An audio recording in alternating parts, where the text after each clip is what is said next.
Assalamualaikum warahmatullahi wabarakatuh. Salam sejahtera untuk kita semua. Om Swastiastu, Namo Buddhaya dan juga salam kebajikan. Selamat sore, selamat datang dalam Kartini Pasar Modal. Aku perempuan Indonesia, investor saham. Boleh kita berikan aplaus yang meriah untuk acara kita sore hari ini. Terima kasih. Dan senang sekali saya Prisa Sopodhatu dapat mengambil bagian dalam acara pada sore hari ini dan nantinya juga akan menjadi moderator dalam sesi panel diskusi bersama dengan narasumber kita yang luar biasa, cantik-cantik ya. Dan acara ya ini merupakan persembahan dari IDX Channel akan menampilkan profil-profil perempuan hebat dan menjadi sosok yang berkontribusi di dunia pasar modal dan ekonomi Indonesia. Akan dihadiri oleh perwakilan dari stakeholders pasar modal Indonesia, baik dari emiten, investor pasar modal, sosialita hingga selebritas, dan juga pemangku kebijakan. Profil-profil inspiratif akan dikemas dalam bentuk diskusi panel dan juga nantinya di ujung acara adalah pagelaran busana. Baik, dan perlu kami sampaikan juga bahwa acara ini didukung oleh PT Mandiri Persero Tbk, Prudential Indonesia, Mayapada Hospitals, PT Campina Ice Cream Industry Tbk, Arumi Cashew Milk, Kalbe Nutritionals, PT Jobubu Jarum Minahasa Tbk. Baik, pada kesempatan kali ini saya akan menyampaikan juga bahwa berbicara mengenai Kartini Pasar Modal pasti identik ya dengan pakaian-pakaian yang kita gunakan saat ini, cantik sekali, dan saya sendiri mengenakan pakaian dari WG Couture by Wulan Ganda Negara. Terima kasih.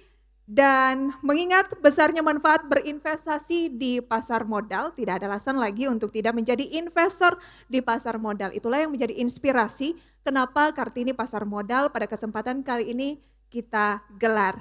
Dan apalagi kegiatan berinvestasi di pasar modal ini kan ditemani oleh berbagai macam informasi penting dan lengkap serta terpercaya ya. Nantinya kita akan sharing-sharing bersama dengan narasumber yang sudah kompeten di bidangnya, pengalaman berinvestasinya seperti apa, tips-tipsnya juga bagaimana.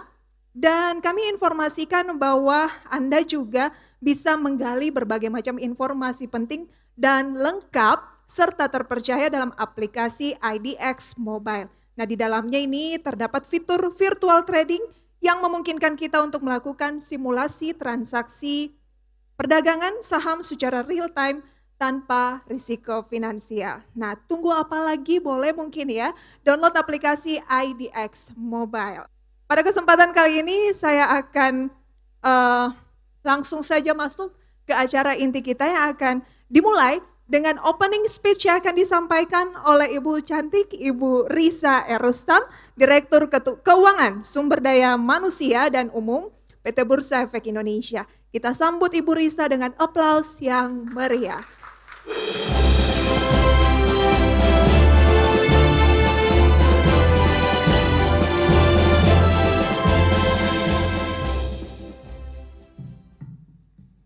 Assalamualaikum warahmatullahi wabarakatuh.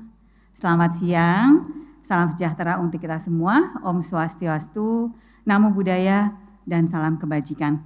Yang kami hormati para panelis yang cantik-cantik dan tentunya pintar-pintar yang telah hadir hari ini, Ibu Alexandra Askandar, Wakil Direktur Utama PT Bank Mandiri Persero Tbk, Ibu Ria Merestika Warganda, Direktur PT Insight Investment Management, Ibu Ratih Esti Prihatini, Ibu Ade, Direktur Sales dan Operasional PT Perusahaan Gas Negara Tbk, Ibu Poppy Darsono, Chairwoman of APPMI dan Presiden of Indonesia Fashion Week, Ibu Dr.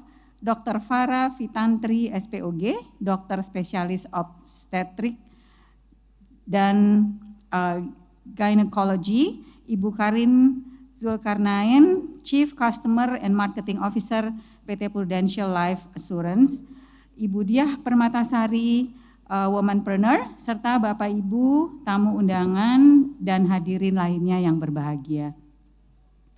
Puji syukur kehadirat Allah Subhanahu wa taala atas rahmatnya. Maaf. Atas berkah dan rahmatnya, siang hari ini kita dapat hadir dan berkumpul bersama di Main Hall Bursa Efek Indonesia untuk mengikuti acara Kartini Pasar Modal 2024 yang diselenggarakan oleh IDX Channel. Hari Kartini merupakan hari bersejarah bagi bangsa Indonesia yang diperingati setiap tahun tanggal 21 April untuk mengenang jasa-jasa Raden Adjeng Kartini yang memperjuangkan kesetaraan gender dan pendidikan yang lebih layak bagi kaum perempuan yang sebelumnya hanya dianggap sebelah mata dan tidak memperoleh hak yang sama dengan kaum laki-laki. Untuk itu kita kaum perempuan patut bersyukur atas perjuangan beliau yang sangat menginspirasi dan manfaatnya dapat kita rasakan bersama. Saat ini kita banyak melihat perempuan yang berhasil menjadi pemimpin yang dapat terwujud karena sekarang tidak ada lagi keterbatasan bagi perempuan untuk mendapatkan pendidikan yang tinggi dan juga terbuka kesempatan yang sama untuk menduduki satu posisi. Tidak hanya perempuan berkarir saja yang dapat dikategorikan sukses, tetapi ibu rumah tangga juga dapat meraih kesuksesannya antara lain dengan cara mengelola keuangan keluarga dengan efisien dan tepat sebagai direktur keuangan di rumah tangga. Zaman dulu para ibu rumah tangga hanya menyisihkan uang belanja sebagai dana untuk disimpan di tabungan bank saja. Namun saat ini sudah semakin banyak ibu-ibu yang cerdas berinvestasi, yang telah teredukasi juga dan menginvestasikan dananya di pasar modal atau di instrumen-instrumen keuangan lainnya. Saat ini jumlah investor di pasar modal sudah mencapai 12,5 juta investor dan 38%-nya adalah investor perempuan dengan total aset mencapai kurang lebih 320 triliun. Angka tersebut terbilang cukup tinggi melihat saat ini porsi rasio penduduk laki-laki dan perempuan di Indonesia hampir sama, yaitu perbandingannya 102 penduduk laki-laki untuk 100 penduduk perempuan. Dan yang menarik juga dan patut dibanggakan adalah bahwa investor kita saat ini telah didominasi oleh investor retail dari lokal, maksudnya orang Indonesia yang berusaha di bawah 30 tahun atau generasi milenial dan Gen Z. Artinya sudah semakin banyak masyarakat khususnya kaum perempuan yang mulai paham dan berinvestasi di produk-produk yang ada di pasar modal seperti saham, obligasi, sukuk, surat utang, ETF, dan lain-lain. Seperti quote yang pernah disampaikan oleh Raden Adjeng Kartini bahwa gadis yang pikirannya sudah dicerdaskan dan pandangannya sudah diperluas tidak akan sanggup lagi hidup di dalam dunia nenek moyangnya. Saya percaya bahwa di masa depan setiap langkah positif yang kita ambil akan membawa kita lebih dekat untuk mencapai cita-cita dan impian kita. Mari kita bersama-sama menciptakan masa depan yang lebih baik untuk generasi mendatang, di mana setiap individu tanpa memandang gender memiliki kesempatan yang sama untuk berkembang dan berkontribusi. Akhir kata saya ucapkan selamat Hari Kartini kepada seluruh perempuan hebat di Indonesia. Sukses selalu untuk kita semua, saling mendukung, saling menginspirasi, dan mari kita lanjutkan bersama perjuangan RA Kartini untuk masa depan perempuan yang lebih hebat lagi. Terima kasih, sekian dari saya. Wassalamualaikum warahmatullahi wabarakatuh. Om Shanti, Shanti, Shanti Om, Namo Buddhaya, salam kebajikan. Kita akan langsung saja melangkah ke sesi panel diskusi kita pada Kartini Pasar Modal Aku Perempuan Indonesia Investor Saham kali ini. Dan langsung saja kami akan mengundang panelis kita yang pertama. Kita berikan aplaus yang meriah. Ibu Alexandra Askandar, Wakil Direktur Utama PT Bank Mandiri Persero Tbk.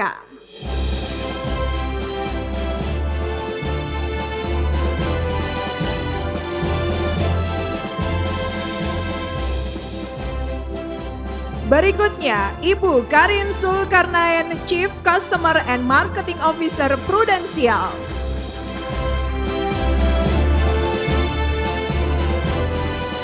Berikutnya, Ibu Rati Esti Prihartini, Direktur Sales and Operasi PT PGN Tbk.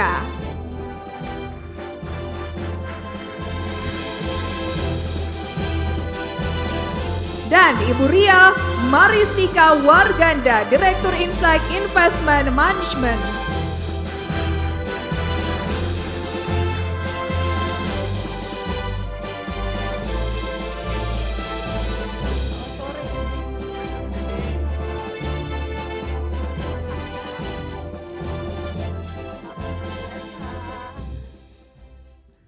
Wah, saya nggak jomplang kan ya?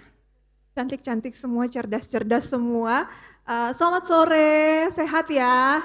Wah, luar biasa, thank you sudah bergabung bersama kita dalam acara kali ini. Dan sebelum kita memulai diskusi hari ini, kita akan saksikan informasi terkait dengan pengaturan keuangan menjadi hal yang tentunya krusial ya dalam menghadapi kondisi perekonomian saat ini dan di masa mendatang agar tidak terjadi permasalahan finansial yang sering menjadi apa ya, masalah utama ya dalam kehidupan sehari-hari. Nah, salah satu poin penting dalam pengelolaan keuangan adalah investasi yang sesuai dengan rencana kebutuhan masa depan. Kita simak dulu informasinya berikut ini. Pada situasi ekonomi yang tengah tidak menentu seperti saat ini, pengaturan keuangan pribadi dan keluarga menjadi sangat penting. Pengaturan keuangan yang baik dapat membantu seseorang untuk mencapai tujuannya secara finansial, seperti membeli rumah hingga menyimpan uang untuk kebutuhan masa depan. Salah satu metode yang lazim dalam pengelolaan keuangan adalah investasi, di mana saat ini beragam instrumen investasi keuangan sudah cukup tersedia sehingga memudahkan individu dalam mengelola keuangan sebagai sumber pemenuhan kebutuhan di masa mendatang. Investasi sendiri merupakan aktivitas penanaman modal dalam bentuk uang atau kekayaan lainnya untuk memperoleh imbal balik atau return tertentu. Dalam praktiknya, investasi juga membutuhkan instrumen di dalamnya yang memiliki nilainya sendiri dan setiap instrumen investasi tentunya menjanjikan potensi return yang berbeda. Dalam berinvestasi, para investor juga dituntut untuk menjalani setiap prosesnya. Dengan kata lain, berinvestasi harus dilakukan secara rutin dan konsisten. Lantas bagaimana tips dan trik investasi yang ideal agar dapat menghasilkan keuntungan yang maksimal? Serta apa saja pentingnya investasi bagi perempuan Indonesia dalam peranannya dalam keluarga dan masyarakat? Simak perbincangan selengkapnya sesaat lagi.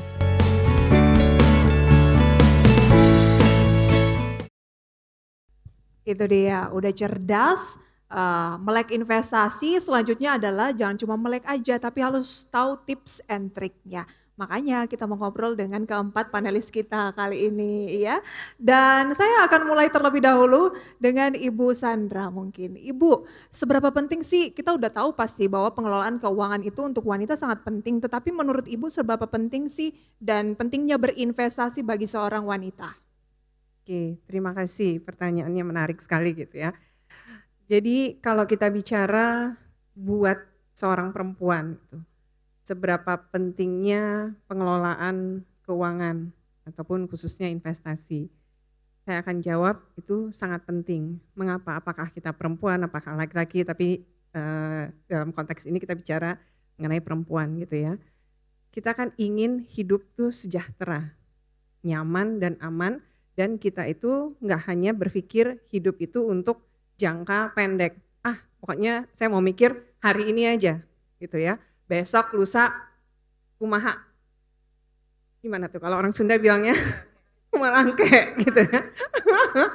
Nah, kan nggak seperti itu. Tapi kita ingin benar-benar hidup sejahtera itu untuk jangka panjang. Apalagi kalau kita bicara perempuan tidak hanya untuk mikirin dirinya sendiri, tapi perempuan yang sudah berkeluarga. Dia punya tanggung jawab juga untuk memikirkan anggota keluarganya. Nah, oleh karenanya pengelolaan keuangan itu menjadi sangat penting agar kita bisa mandiri secara finansial. Pertama, kan kalau kita bicara mandiri secara finansial gitu ya, kita harus tahu apa sih yang menjadi kebutuhan utama buat kita sebagai individu maupun untuk keluarga kita. Dan kita juga ingin punya alokasi buat liburan, buat mungkin ibadah gitu ya, yang mau umroh, yang mau haji dan sebagainya.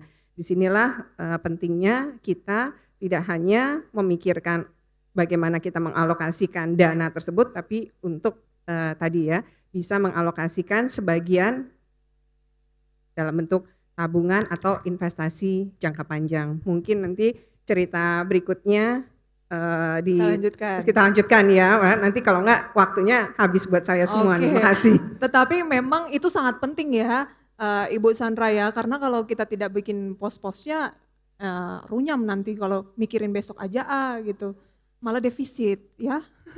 Baik, saya ingin ke Ibu Karin. Dari sudut pandang Ibu Karin begitu ya, di titik mana sih kita bisa mengelola keuangan? Kan ada yang kadang berpikir, "Alah buat makan sehari-hari aja belum mencukupi, sosokan mengelola keuangan." Nah menurut Ibu tanggapannya bagaimana? Kadang kan kita merasa, nanti kalau gaji saya udah sekian, penghasilan saya udah sekian, baru dah saya mengelola keuangan.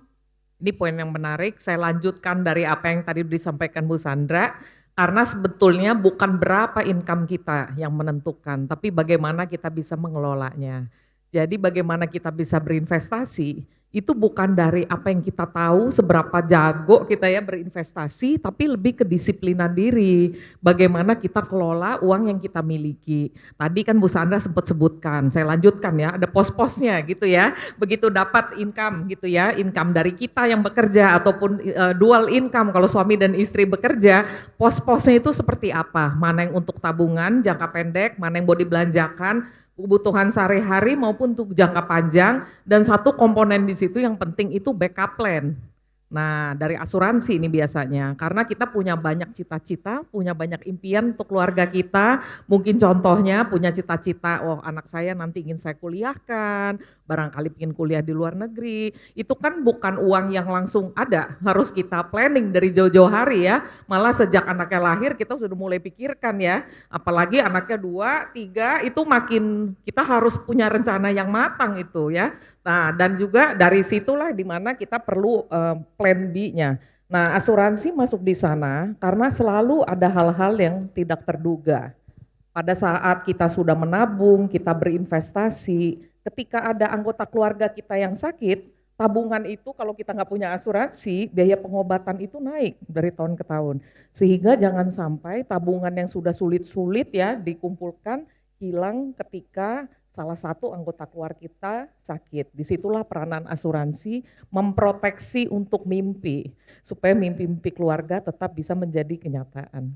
Oke, memproteksi hal-hal yang kemungkinan akan terjadi di masa depan agar tidak pusing nanti dananya mau dari mana gitu ya. Mimpinya jangan sampai buyar gitu kan. Iya. Nah, Ibu Karin ada tips nggak sih mungkin memilih asuransi yang tepat kan kadang bingung, saya mau berasuransi tetapi tuh masih galau gitu ya milihnya yang mana gitu. mungkin mulai dari dasarnya dulu, ada tipe asuransi jiwa untuk memproteksi diri, dan kedua asuransi kesehatan. Asuransi kesehatan itu biasanya mengcover rawat inap gitu ya, dan biaya-biaya yang terkait dengan kesehatan. Mulai dari yang mana dulu? Biasa itu yang sering ditanyakan. Yang paling penting mulai pertama untuk yang belum punya asuransi sama sekali, saya rekomendasi mulai dari asuransi kesehatan. Karena ini langsung berjalan, selama kita masih hidup kita selalu membutuhkan itu dan kita nggak pernah tahu kapan kita sakit. Bagi yang sudah berkeluarga lebih penting lagi karena bukan hanya diri sendiri yang harus kita pikirkan, tapi seluruh anggota keluarga. Kita nggak tahu ya siapa yang bisa sakit dalam satu keluarga. Dan satu elemen yang penting juga untuk dipertimbangkan adalah biaya kesehatan itu terus-menerus meningkat. Jadi kalau inflasi rata-rata 3%-an, inflasi medis, jadi kenaikan harga-harga yang terkait kesehatan, jadi biaya rumah sakit, biaya obat, dokter bedah dan sebagainya, naiknya itu jauh lebih tinggi dari inflasi umum. Tahun ini aja kenaikannya sekitar 13,6%. Jadi kalau ibu-ibu di sini belum memiliki asuransi dan terjadi salah satu anggota keluarga sakit, biayanya akan jadi semakin mahal. Nah itulah pentingnya asuransi. Biasanya asuransi ini sebenarnya penetrasinya kemudian inklusinya tuh udah paham.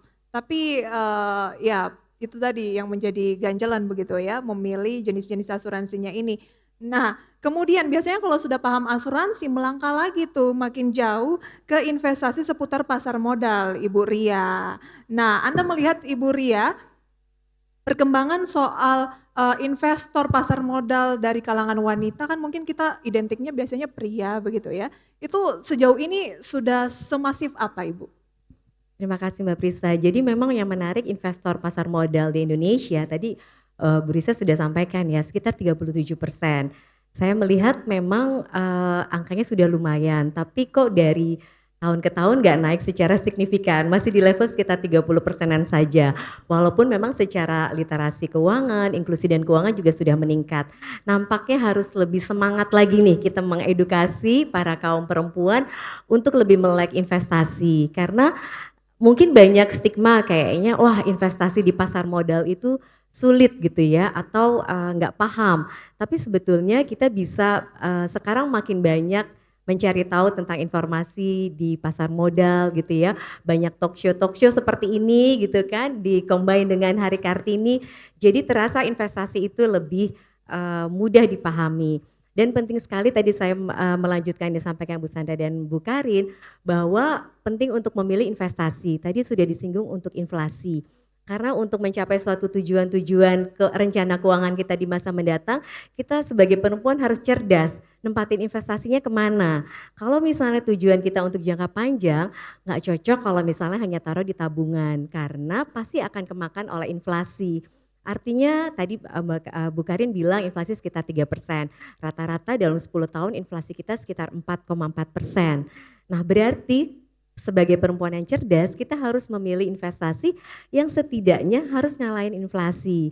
Jangan sampai kita naruh investasi tapi cuman bisa balik setara dengan inflasi saja, padahal harga-harga itu naiknya jauh lebih masif gitu ya. Nah, investasi-investasi di pasar modal bisa mulai dari misalnya obligasi gitu ya, baik itu obligasi pemerintah maupun obligasi korporasi, bisa juga kita main saham begitu, dan juga bisa misalnya ke reksadana. Tapi sebelum dari situ saya ingin mengajak bahwa penting sekali kita sebelum ke investasi, pos-pos lain yang lebih penting itu sudah dipastikan terpenuhi dulu. Jadi misalnya menyambung tadi Bu Karin bilang, pertama mengenai dana darurat itu harus wajib sudah terpenuhi. Biasanya tipsnya nih ibu-ibu, minimal 3-6 kali pengeluaran bulanan kita itu harus disisihkan untuk dana darurat. Itu dulu tuh yang paling penting. Karena kan kalau dana darurat kita nggak tahu ya, kalau ada kejadian musibah atau apa, jangan sampai mengganggu. Misalnya dana darurat itu digunakan misalnya kalau sampai tiba-tiba kehilangan pekerjaan, atau misalnya ibu-ibu yang lagi bisnis nih, wirausaha, tiba-tiba ada pandemi atau misalnya ada tren baru gitu ya, wah jadi nggak rame lagi. Nah dengan kita punya dana darurat itu bisa sebagai nafas kita. Jadi yang pertama, sebelum berinvestasi pastikan dana darurat itu sudah terpenuhi. Tipsnya minimal 3-6 kali pengeluaran bulanan kita sudah harus terpenuhi. Bermacam-macam tergantung, kalau kita single mungkin dana daruratnya nggak begitu terlalu banyak, tapi kalau kita berkeluarga terus anaknya juga banyak, dana daruratnya juga harus dipenuhi.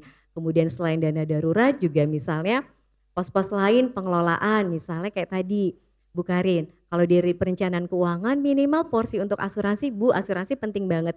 Minimal 10% dari pendapatan kita harus disisihkan untuk asuransi. Kemudian juga pengelolaan hutang ya Mbak Prisa, itu juga penting gitu ya. Jangan sampai kita ada hutang gitu tapi lebih banyak buat konsumtif gitu, bukan yang produktif. Nah itu juga dibatasin maksimal 35% biasanya.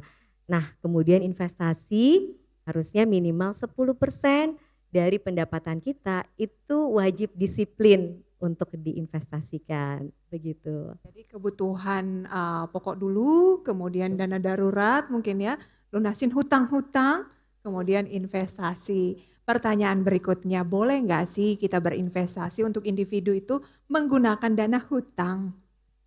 Oke. Secara prinsip itu tidak sehat ya Mbak ya, karena kan kalau dana hutang berarti kan ada yang harus kita lunasi dan biasanya pasti pakai bunga. Nah, kalau kita pakai dana pakai hutang berarti investasi yang harus dicari adalah pertama bagaimana investasi itu bisa menutupi bunga dari hutangnya dan untuk mencapai return. Jadi investor juga harus tahu kalau prinsipnya kan high risk high return. Jadi kalau kita taruh investasi yang sangat tinggi, risikonya juga tinggi. Artinya tidak baik sih Mbak untuk memakai dana investasi untuk hutang. Pakai dana dari hutang ya, karena kan ada cicilan yang harus dibayar dengan bunganya gitu. Jadi lebih baik saran saya kelola hutang dengan baik, boleh berhutang, yang penting masih masuk dalam rasio-rasio yang sehat gitu, dan usahakan hutangnya itu adalah hutang produktif gitu ya. Misalnya kita ambil cicilan KPR di Bank Mandiri, boleh ya Bu saya sebut ya.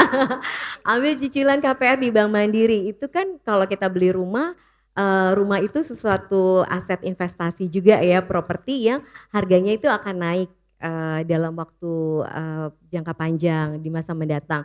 Itu masih sehat untuk buat investasi, tapi yang perlu dilihat lagi adalah kalau investasinya tuh untuk konsumtif, misalnya untuk ganti-ganti handphone karena ada tren terbaru tapi menggunakan kartu kredit gitu ya. Artinya lebih dilihat lagi berhutangnya yang lebih produktif dibanding yang konsumtif. Yang produktif ya, bukan untuk membeli tas baru mungkin. Ya kalau ada dana boleh ya. Baik, oke, kita ke Ibu Rati. Ibu mungkin melihat bagaimana sih perkembangan investasi khususnya untuk para wanita di Indonesia saat ini, dan mungkin ada tips nggak dari Ibu?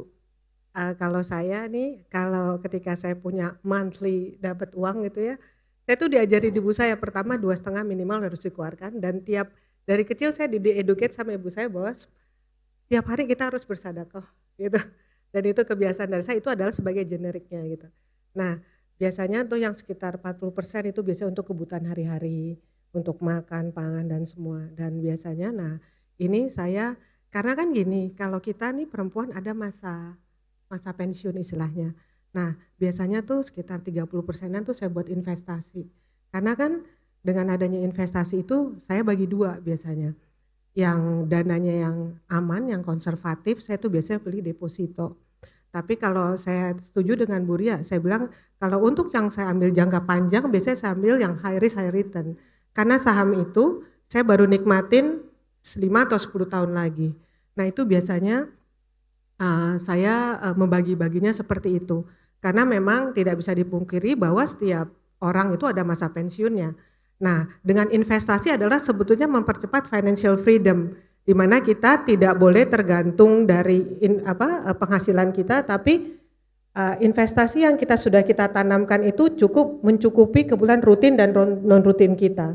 Nah itu biasanya gitu. Dan juga satu, saya pasti juga namanya kita hidup pasti ada masalah, ada atau apapun, saya juga menyisihkan terkait dengan emergency fund. Itu sih biasanya yang saya praktekkan hari ke hari agar kita supaya safe untuk kedepannya. Begitu. Wah, banyak ya investasi dari Ibu Rati ini. Nah, kan ada tuh pernyataan bahwa kalau mau milih investasi harus investasi yang kita paham. Tuh. Nah, gimana kira-kira untuk memahami jenis investasi yang mau kita ambil? Apalagi kalau high risk, high return. Betul. Jangan sampai high risk-nya dapat, return-nya enggak. Betul sih. Nah itu saya biasanya taruh saham yang di blue chip, yang sudah aman lah ya. Contohnya Mandiri gitu ya, yang seperti Bu Sandra ini. Jadi yang tentunya pemilihan sahamnya juga yang high risk high return, tentu yang kita harus pilih blue chip lah, yang memang sudah aman untuk kita ke depannya gitu. Jadi menaruh saham itu yang saya setuju dengan Ibu Ria, tidak main yang ini aja ini enggak, tapi memang kita harus, karena saham itu dinikmati kan long term. Jadi ada rencana short term maupun long term. Nah yang long term ini yang memang untuk istilahnya financial freedom kita nanti untuk ke depannya, begitu. Oke. Ibu mengambil waktu juga nggak untuk menganalisis ini Mandiri bagus nggak ya laporan keuangan kuartal 1?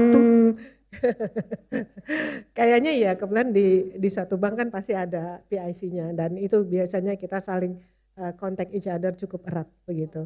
Begitu ya tips kalau dari Ibu Rati. Kembali ke Ibu Sandra. Ibu apa kira-kira kiat yang Ibu lakukan atau dari Bank Mandiri untuk meningkatkan minat investasi khususnya untuk para nasabah mungkin di Bank Mandiri, seperti apa Ibu? Oke, tadi kan kita udah dengar ya banyak nih sharing khususnya juga dari Bu Ria bahwa nasabah gitu ya, kita sebagai investor itu harus memang cerdas, kebutuhannya untuk jangka pendek, investasinya jangka pendek, menengah, panjang, ataupun tadi ya milih mana nih yang high risk, high return.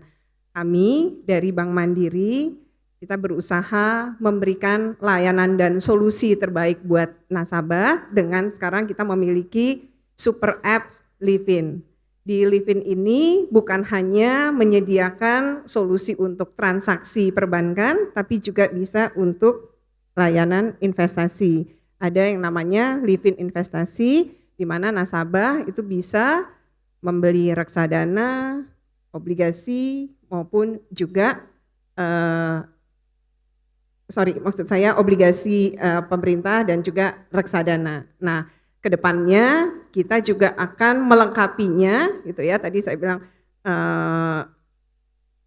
dengan saham. Rencananya nanti akan juga terkoneksi dengan Mandiri Sekuritas sebagai anak perusahaan Bank Mandiri. Memang saat ini baru bisa untuk reksadana dan obligasi. Dan hal ini tadi juga nyambung dengan apa yang disampaikan Bu Risa, sekarang sudah semakin banyak investor itu untuk kalangan retail ya Bu ya.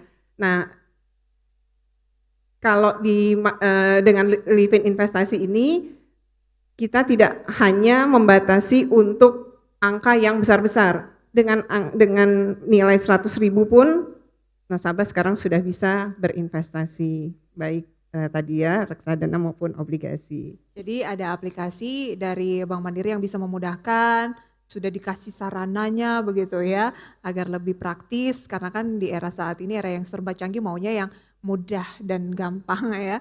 Oke, Ibu Sandra, biasanya yang menjadi kendala itu adalah komitmen. Di awal-awal mendengarkan sesi diskusi ini langsung berinvestasi. Komitnya itu, ya kan? Merasakan kan yang di asuransi juga kadang begitu ya Ibu ya. Gimana Bu Sandra? Ya, komitmen ini memang balik lagi ya ke kita masing-masing, tapi harusnya tadi sudah disampaikan juga bahwa disiplin itu memang perlu kita bangun. Mengapa? Karena kita tadi mikirnya itu nggak hanya jangka pendek. Kita pengen hidup benar-benar nyaman untuk jangka panjang dan kita punya kebutuhan, apalagi kalau kita bicara anak tadi ya, untuk pendidikannya, kan mikirinnya sekarang nggak cukup nih, oh iya yang penting lulus S1, maunya juga nanti mengenyam pendidikan sampai S2 dan seterusnya. Nah itu yang mikirin pasti balik lagi ibunya juga gitu. Jadi di sini kita memang sangat perlu memikirkan tidak hanya yang sifatnya untuk kebutuhan saat ini aja gitu ya, tapi juga untuk kebutuhan jangka panjang. Dan tentunya Ibu Sandra adalah sosok wanita yang aktif berinvestasi juga ya Bu ya? Tentu gitu ya. Dan berapa yang memang harus diinvestasikan ke masing-masing gitu. Tadi ya, balik lagi komitmen kita, karena kalau misalkan sekarang banyak sekali juga akses ke kartu kredit misalkan. Sekarang kita mungkin enggak kita yang menunggu gitu atau kita mencari, tapi offering itu datang ke kita gitu ya. Tiba-tiba oh ya dikasih nih limit kartu kredit sekian. Kalau kita nggak punya komitmen, kita nggak punya disiplin, hari ini kita mungkin bisa menikmati liburan yang nyaman sekali gitu ya.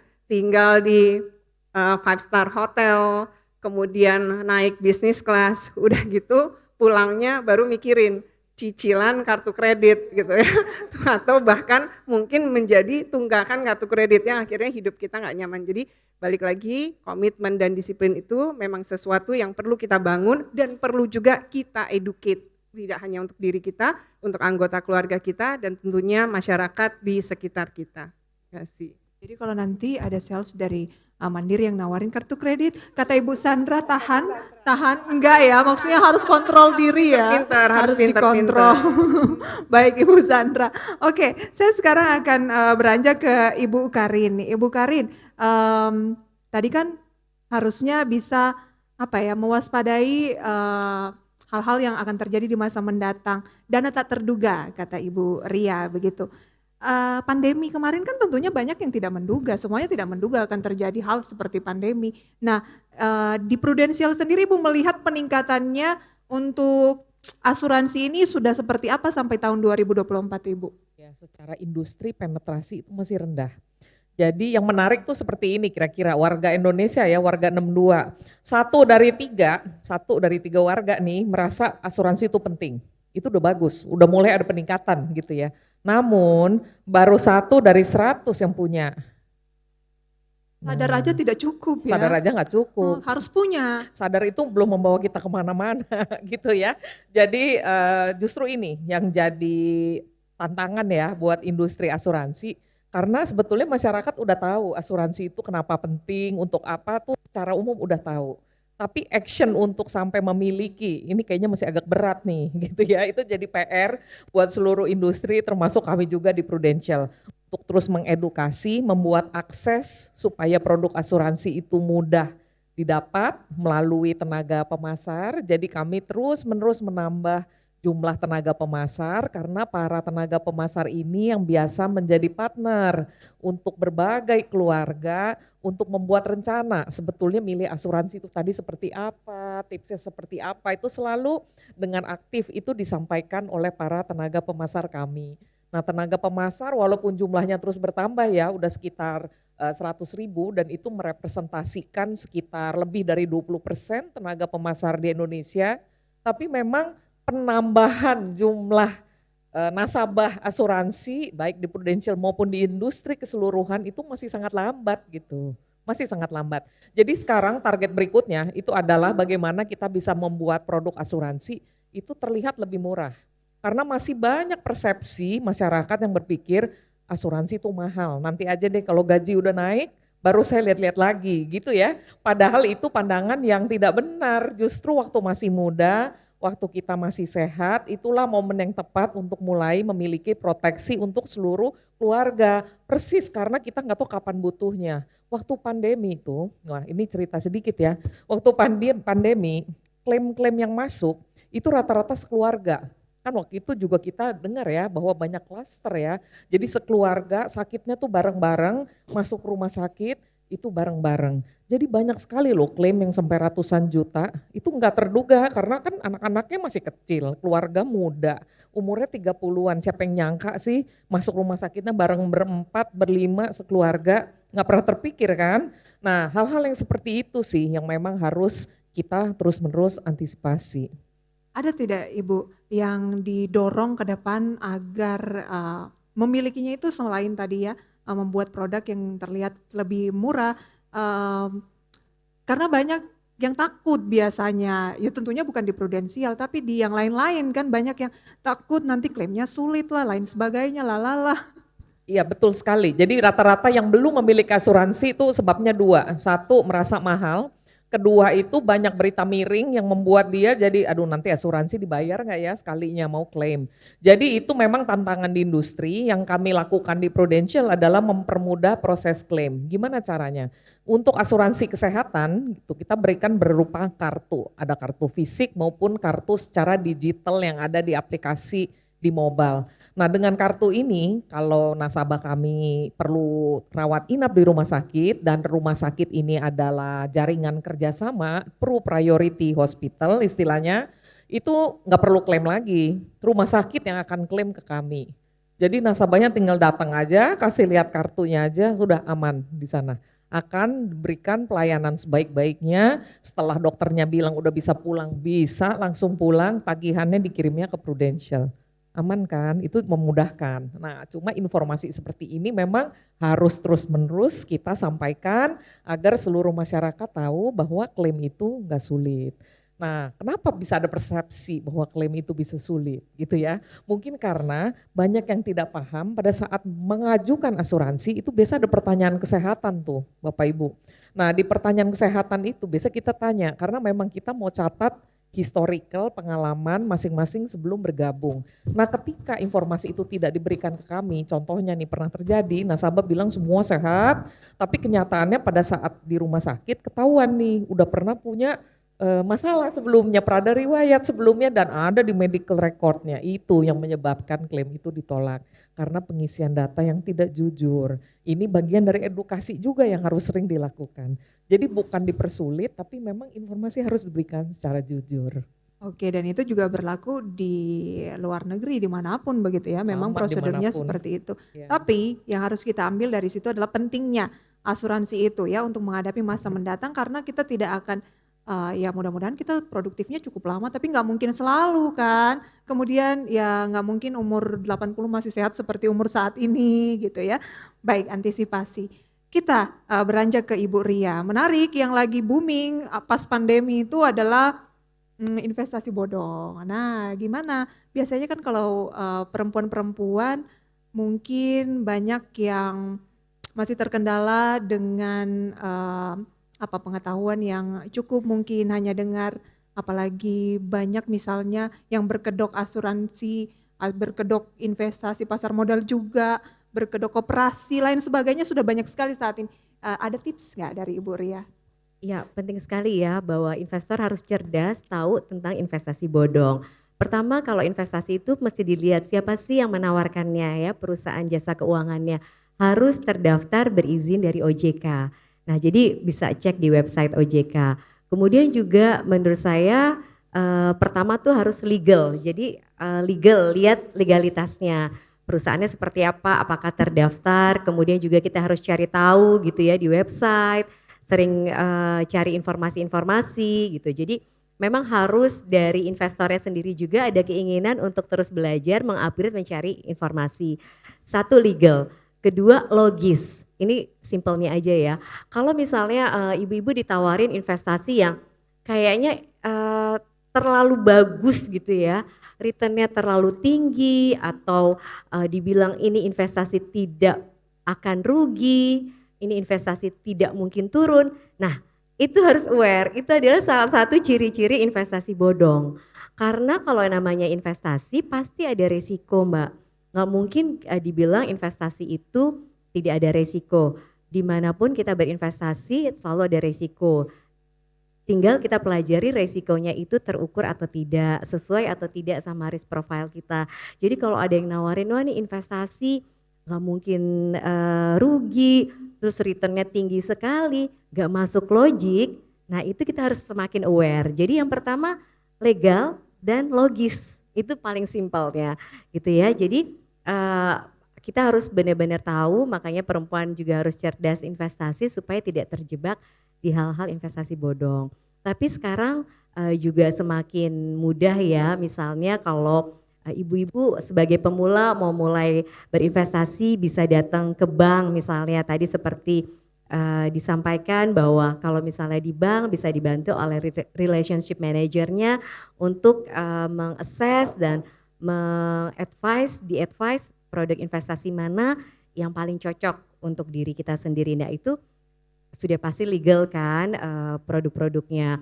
Atau bisa juga pergi ke sekuritas, jadi investasi bisa lewat bank, seperti tadi Bu Sandra bilang ya, bisa beli obligasi maupun reksadana melalui perbankan, bisa juga ke sekuritas-sekuritas nih, jadi di sana bisa ada officer yang bisa membantu mengakses dulu risk profile-nya seperti apa, tujuan keuangannya seperti apa, nanti akan dibantu pilihan-pilihannya untuk berinvestasi. Dan selama kalau kita berinvestasi di perusahaan jasa keuangan yang berizin dan terdaftar oleh OJK, itu pasti legalitasnya pertama sudah terjamin gitu ya. Tinggal kita pilih mana investasi yang paling cocok untuk kita. Terus juga di sana bisa beli obligasi, bisa beli saham, bisa reksadana juga. Jadi sangat menarik. Dan yang menarik Mbak, bahwa sekarang investasi itu juga lebih mudah. Jadi banyak bisa lewat online. Kalau tadi kaitannya dengan pandemi, ini banyak sekali di masa pandemi investor retail tuh naik ya, sangat signifikan. Nah, tetapi memang harus dibarengi dengan literasi keuangan yang baik. Jangan sampai kayak booming semata. Tiba-tiba booming, terus karena belinya tanpa didasari informasi atau literasi keuangan yang cukup, jadi begitu turun panik terus sepi gitu ya. Tapi memang harus sejalan bahwa aksesnya dibuka, bisa lewat online, bisa tetap menyediakan offline juga datang bertatap muka, tapi juga memang harus ada literasi keuangan. Jadi kalau kita semakin paham, investasinya jadi lebih punya komitmen begitu. Tadi kan Bu Sandra bilang juga memang harus ada disiplin ya dari diri kita sendiri. Mungkin tadi nyambung tipsnya nih Mbak Prisa bahwa kalau mau disiplin berinvestasi adalah begitu kita menerima pendapatan, kita sisihkan dulu buat investasi. Jadi jangan belanja dulu, baru investasinya belakangan. Karena pasti udah habis duluan, bener kan ya ibu-ibu ya. Jadi sisihkan dulu minimal investasi, minimal 10%, di atas itu lebih bagus. Di awal pada saat kita menerima pendapatan, kita sisihkan, baru kita bisa lebih lega untuk shopping atau apa. Shopping tetap perlu ya, tapi yang penting investasinya, proteksinya juga tidak terlupakan. Jangan sisanya yang Jangan diinvestasikan. sisanya karena nggak pernah ada sisa. Oh ya betul, itu dia tips investasinya gitu ya. Saya tertarik sekali Ibu Ria, karena kan kalau di bidang apa ya, di bidang pasar modal ini kan kebanyakan mungkin dinominasi oleh pria. Apa yang membuat Ibu Ria tertarik justru masuk ke bidang investasi manajemen? Jadi memang masih ada paradigma ya bahwa kalau investasi itu harus laki-laki gitu ya. Mungkin ini memang persepsi yang harus kita luruskan karena sebetulnya ya itu tadi mungkin kayak ada paradigma investasi itu susah, perempuan nggak ngerti, kayaknya banyak urusan lebih domestik aja, padahal tidak ya. Semakin perempuannya itu mengerti investasi akan semakin cerdas pengelolaan terhadap keuangan juga. Dan dengan sekarang banyak investasi retail, lebih banyak informasi yang ada di sosial media, para perempuan, para ibu-ibu, kakak-kakak gitu ya, adik-adik tidak perlu takut untuk berinvestasi di pasar modal. Jadi sangat mudah gitu ya, karena kita bisa milih mana yang paling sesuai dengan kita.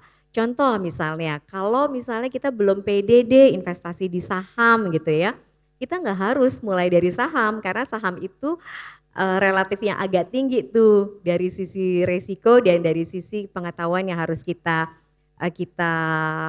kuasai. Kita bisa mulai pertama di reksadana misalnya. Nah reksadana itu bisa macam-macam kan, bisa ada jenis reksadana pasar uang, itu biasanya untuk dana darurat.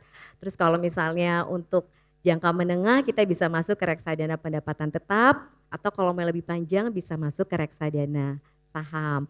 Untuk saham pun juga lebih mudah. Teman-teman tipsnya kalau ibu-ibu misalnya yang pertama-tama benar tadi ya, Ibu sampaikan bahwa ya udah pilih aja yang blue chips gitu.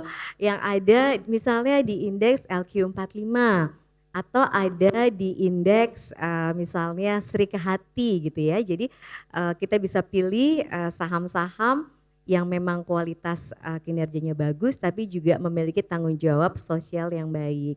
Gitu, jadi banyak pilihannya, nggak ada kata terlambat juga untuk belajar investasi. Betul, tidak ada kata terlambat asal mau belajar, upgrade terus jenis-jenis investasinya.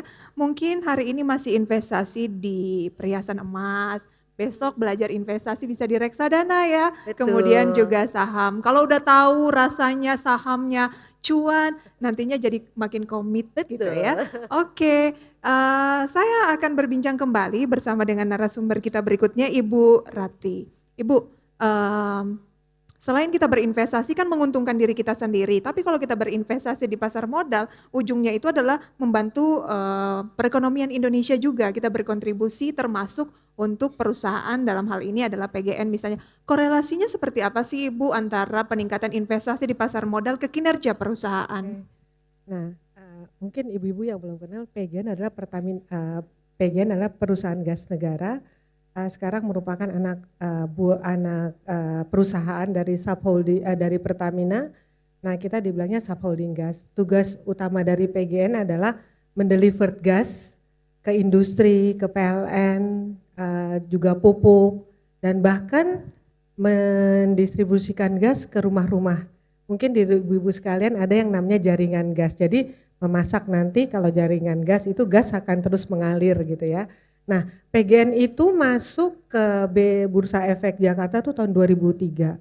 Nah, peran investor di sini sangat penting. Kenapa? Investor itu memiliki cerita alur kontribusi terhadap performance dari PGN. Jadi di mana PGN juga sekarang sangat aktif sekali berbicara dengan the whole analyst juga, dan beberapa kali pertemuan yang tugasnya adalah satu memonitor terus kedua mengawasi dan juga memberikan input-input. Nah, disinilah peran investor itu sangat penting bagi PGN itu sendiri, begitu. Nah, di PGN ini pun juga kita juga ada kita kan juga berusaha sebaik mungkin ya untuk performa sebaik mungkin, dan tugas kita adalah membagikan dividen juga kepada investor gitu. Nah, itu adalah kewajiban dari kita. Jadi memang related dari investor ini terhadap PGN itu memang erat sekali hubungannya, begitu. Oke, secara tidak langsung kita berkontribusi untuk peningkatan kinerja dari perusahaan seperti Betul. PGN begitu ya, dan ujung-ujungnya adalah pertumbuhan ekonomi Betul. Indonesia. Semoga apa yang kita perbincangkan dari keempat panelis kita yang luar biasa pada sore hari ini kita petik gitu ya, inspirasi, kemudian bisa menjadi pedoman kita juga dalam karir, bisnis maupun kehidupan sehari-hari. Sekali lagi dong aplausnya yang meriah. Terima kasih.